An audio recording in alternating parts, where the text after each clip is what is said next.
इस वीडियो में जो है हम एम्प्लॉय की क्रिएशन और उसके कॉन्ट्रैक्ट से रिलेटेड देखेंगे कि किस तरीके से क्रिएट कर रहा है। फर्स्ट हम एम्प्लॉय के फॉर्म के ऊपर क्रिएट कर लेते हैं।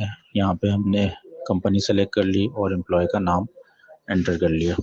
ठीक है, ये इसकी पर्सनल इन्फॉर्मेशन जो भी हमने उसकी पर्सनल इन्फॉर्मेशन रिलेटेड यहाँ पे फॉर्म के अंदर फिल कर ली। नेशनलिटी डाल दी, date of birth, email, passport, साथ में नेशनल आइडेंटिटी नंबर जो भी उसका यूनिक आइडेंटिटी नंबर है और उसकी एक्सपायरी डेट जो है यहाँ पे हमने सेलेक्ट कर ली।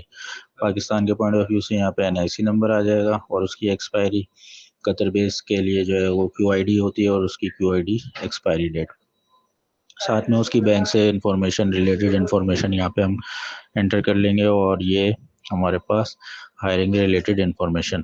ठीक है, ये आपको मैंने पहले बताया था कि ये सारे सेटअप जो है वो हमने यहाँ पे कॉन्फ़िगर किया है और उसके बिहाफ पे यहाँ पे वैल्यूज़ आ रही हैं। ठीक है, यहाँ पे हमने सेलेक्ट कर लिया। और ये अगर हम थर्ड पार्टी एम्प्लॉय हायर कर रहे हैं तो यहाँ से हम थर्ड पार्टी सेलेक्ट कर लेंगे कि इसके हमने किस कंपनी से हायर किया। और अगर हम किसी कंपनी के लिए जो है ये एम्प्लॉय आउटसोर्स कर रहे हैं कि वहाँ पे वो 3 महीने या 4 महीने बैठ के काम करे तो वो यहाँ पे हम सेलेक्ट कर लेंगे। ठीक है, हायरिंग डेट सेलेक्ट कर ली। और मशीन कोड बेसिकली हमारे पास वो है जो अटेंडेंस के लिए मशीन के अंदर इंसर्ट किया जाता है, तो वो कोड हम यहाँ पे एंटर कर लेंगे। साथ में लॉगिन फ्लैग क्या है, अगर हमने इसको लॉगिन के क्रेडेंशियल्स भी बनाने हैं तो हम यहाँ से यस सेलेक्ट कर लेंगे। इसका बाय डिफ़ॉल्ट पासवर्ड जो है वो अगर यूज़र क्रिएट हो रहा है यस पे तो इसका पासवर्ड जो है वो test1234 होता है। यहाँ से हम ये इसको क्रिएट कर लेते हैं। इसका ये कॉन्ट्रैक्ट क्रिएट हो गया। इसको हम एडिट करके देख लेते हैं। यहाँ पे कॉन्ट्रैक्ट जो है उसकी डेट डाल देंगे कि कॉन्ट्रैक्ट कब से स्टार्ट है और कब एंड है, ये हमने डाल दिया। साथ में इसका जो ग्रॉस पैकेज है वो एंटर कर लेंगे। लेट से हमने एम्प्लॉय को जो है वो 3 लाख में जो है वो हमने हायर किया।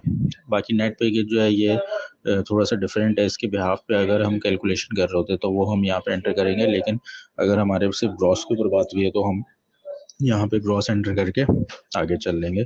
और यहाँ पे जिस पीओ के रेफरेंस पे हमें ये ऑर्डर मिला है तो पीओ का रेफरेंस नंबर डाल दिया। और ये जैसे हमारे पास हमने अगली कंपनी से कॉन्ट्रैक्ट जो पकड़ा है वो 3,50,000 रुपये का है। ठीक है, तो ये यहाँ से हमने इस तरीके से कॉन्ट्रैक्ट क्रिएट कर लिया, इन्फॉर्मेशन अपडेट करके सैलरी वगैरह। क्योंकि हमारे पास ये जो है कॉन्ट्रैक्ट टू कॉन्ट्रैक्ट सैलरी चलेगी और पीओ रेफरेंस चलेगा, इस वजह से ये सारे ऑप्शन जो है वो यहाँ पे अवेलेबल हैं। डायरेक्ट एम्प्लॉय के अंदर नहीं है क्योंकि हमें हिस्ट्री भी मेंटेन करनी है। और पॉसिबिलिटी है कि ये एक एम्प्लॉय जो है वो मल्टीपल जगह पे काम कर रहा हो तो इसके हम मल्टीपल कॉन्ट्रैक्ट क्रिएट कर सकते हैं। ये एम्प्लॉय के अंदर जाएंगे एनरोलमेंट में, कॉन्ट्रैक्ट। ठीक है, यहाँ से जाके हम दूसरा कॉन्ट्रैक्ट भी एम्प्लॉय का सेलेक्ट क्रिएट कर सकते हैं कि दूसरी कंपनी कौन सी है, मिला के अलावा भी अगर ये किसी और जगह काम कर रहा है। ठीक है, और उसका पैकेज वगैरह डिफाइन कर लेंगे। दूसरा हमने जो है एक आईडी क्रिएशन देखा था। आईडी क्रिएशन जो है वो मैं इसको लॉग आउट करता हूँ। जो हमारे कोड जनरेट हुआ है 003 और पासवर्ड है इसका बाय डिफ़ॉल्ट test1234।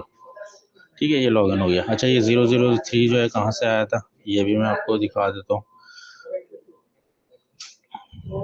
तो ये जो है जब हमारे पास ये लॉगिन एम्प्लॉय क्रिएट होता है तो ये इसका एक कोड जनरेट होता है, तो जिस एम्प्लॉय का जो कोड होगा वही इसकी लॉगिन क्रेडेंशियल्स होंगे। तो इस तरीके से जो है हमारी एम्प्लॉय की एनरोलमेंट और उसका कॉन्ट्रैक्ट क्रिएट किया जाता है।